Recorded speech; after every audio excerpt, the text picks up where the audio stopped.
You ever see a person stroll out of a store like they own the place, right after sliding into a handicapped spot with no permit, no limp, not a care in the world? That was the HOA president, Karen Jameson. And before she could finish loading her organic kale into her giant white SUV, the cops were already outside, tow truck ready, her kingdom crumbling right there in the Walmart parking lot. I know, sounds wild. But if you've ever tangled with an HOA or a small-town bully, you know, sometimes karma parks right on top of them. Now, let me back up a sec, paint you the whole picture. It was one of those muggy July days in Trenton County where the air practically sweats. I'm Frank Castle, and that morning all I wanted was a couple steaks, some charcoal, and Linda's favorite potato salad for a weekend barbecue, nothing fancy. My old pickup was rattling like it had a cold, my left knee barking every time I circled the lot, looking for a spot that wouldn't require a trek across. Hot blacktop. Finally, I saw it, a perfect blue spot up front. Right as I started to angle in, this SUV the size of a battleship roared ahead and took it. And of course, it was Karen. Everybody knew her. Queen Bee of the Trenton Hills HOA. The kind of woman who'd fine your grandma for a garden gnome being aesthetically displeasing. She got out, no struggle, tennis whites. Spotless, hair yanked back so tight she looked permanently surprised. No placard, no hint of shame. Just grabbed her designer purse and strutted inside, like the rules were for other people. I just sat there for a second, stewing. There's a part of me that's always tired, wants to let things go, keep the peace, just get home. But the other part, the one that spent 20 years in uniform, can't watch someone spit on a promise. That blue paint means something, you know? For the guys I served with who lost a whole lot more than their patience. For my dad, who couldn't get groceries in. His last years without a ramp. So, yeah, I took a picture, SUV in the blue lines, no permit, and called the non-emergency police line. Gave the dispatcher the details, polite as could be. Figured I'd be waiting all day. But 15 minutes later, a patrol car glided in, and Officer Daniels stepped out. Young, squared-away guy. Did a slow circle around Karen's SUV, checked the mirrors, then started writing the ticket. People were stopping, filming. I could feel something shifting in the air, justice, maybe, or just curiosity. Right on cue.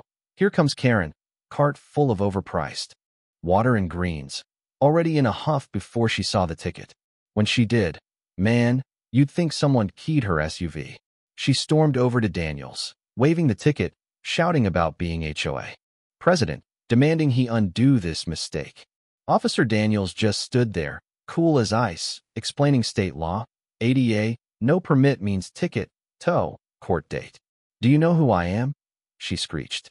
You're the owner of a vehicle illegally parked, he replied. The tow truck showed up, a big guy with a beard hopped out, and started hooking up her ride. Phones everywhere. A teenager whispered, "It's justice. Keep filming." Karen was fuming, threatening to call the mayor, the chief, anyone. Daniels just nodded and said, "You can donate at the tow yard." That's when I knew this was going to be a story.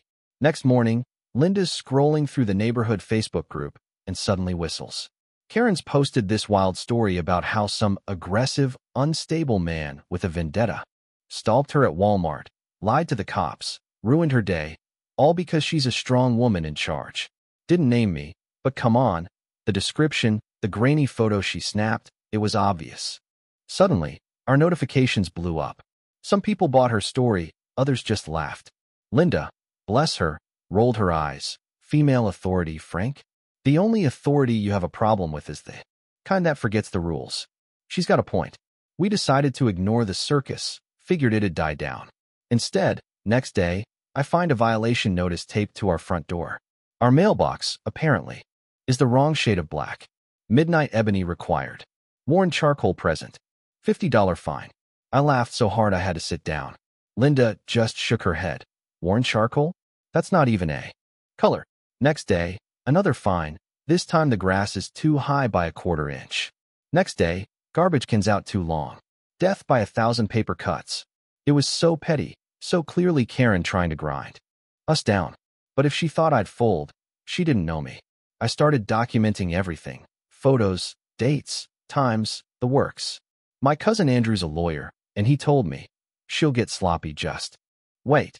And he was right. About a week later, it was after midnight. and someone taped a thick, official-looking document to our door. A notice of intent to place a lien on our house, claiming over $2,000 in made-up fines, threatening to take our home if we didn't pay. That was it. The line crossed. You mess with my peace, that's one thing. But threaten my home, my wife? No way. Next morning, just as I'm about to call Andrew, the doorbell rings. It's Officer Daniels. He'd seen the Facebook post, heard rumors about all the fines. He looked at the lien notice and said, "Frank, this isn't just harassment, this is extortion." Then he lowered his voice. Turns out, he's not just a patrol cop. He's on a county task force investigating disability fraud, and the HOA's at the center of it.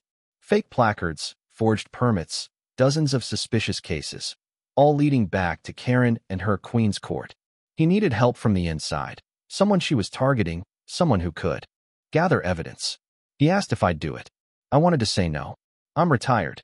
I want peace, not drama. But I looked at that bogus lien, thought about all the people Karen hurt, and realized, sometimes, you've got to fight for the right kind of peace. I agreed. Daniels gave me simple instructions. Document everything.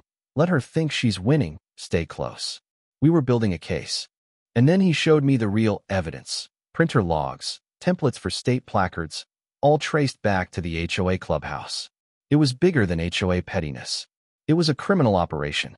Linda and I turned our house into Fort Knox, security cameras everywhere. We kept up the act. I mowed the lawn twice a week, repainted the mailbox, smiled at Karen when she glared at me. But the harassment got worse. Dead bird on our porch, grease on Linda's car door handle. And then one morning, my truck's tire slashed, a deep cut right through the sidewall. I checked the cameras and caught a shadowy figure in a hoodie, but as they turned, I saw it. An HOA volunteer badge, clear as day. Proof. I sent the video to Daniels. "She's getting sloppy," I said. He replied in minutes. "We've got her. Time to ramp up." But I didn't want to just let the police handle it. I wanted a little poetic justice. So I read the HOA bylaws, every single page, and found a loophole.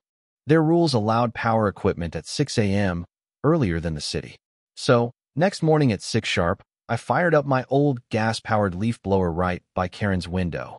Legal, noisy, glorious. She screamed out her window. I waved my copy of the rules, and that was that. Petty? Maybe. Satisfying? Oh yeah. But that pushed Karen over the edge. She left a threatening voicemail. Cars started cruising by at night. Someone whispered for Linda to watch her step. Daniel said this was our chance. Karen was sloppy, obsessed, and now greedy. The annual HOA donor event was coming up. Perfect opportunity for a sting. Daniels set it up. An undercover detective posed as a wealthy new resident, offering Karen a cash donation for a special handicapped placard for her mother. We attended, played our part, and sure enough, Karen took the bait. The conversation was recorded, the cash marked, the promise of a fake placard sealed the deal. That night, as Karen led the detective to her office for the donation, Daniels was ready with warrants. I had a surprise of my own.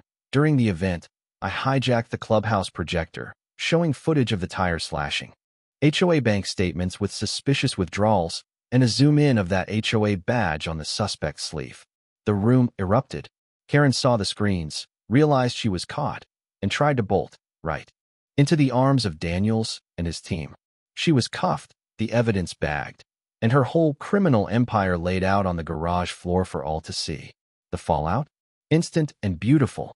Local news ran the story for days. The HOA board resigned in disgrace. All Karen's customers, those with fake placards, got visits from the police, fines, towed cars.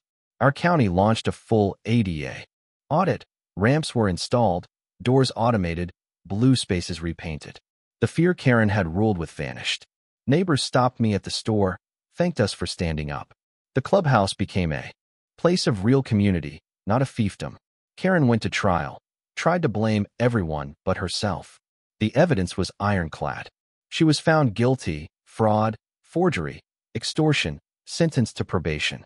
Community service, massive fines, her name now shorthand for disgrace. The HOA was dissolved by a landslide vote, replaced with a simple neighborhood watch and a voluntary fund. Linda teased, "I thought you were retired, Frank. But the truth is, I just can't sit on the sidelines when it comes to justice. The last piece of this story, sitting with Linda at our favorite coffee spot, watching a world made a little fairer. Blue parking spaces open and waiting for the folks who actually need them. A family with a stroller laughing, an old man with a walker smiling. Peace, finally. Linda squeezed my hand and said, "You never did answer that question. Peace or justice?" And as I watched a new neighbor pull into an accessible spot, no drama, no entitlement, just simple dignity, I realized, sometimes the only way to real peace is to fight like hell for justice. What about you? Would you have let it go or fought back? Where do you draw the line? Drop your stories in the comments. I want to hear how you'd handle a Karen in your life. And if you've ever been in a battle for what's right, tell us what happened. Because sometimes, the only thing standing between a bully and justice is one stubborn neighbor who won't back down.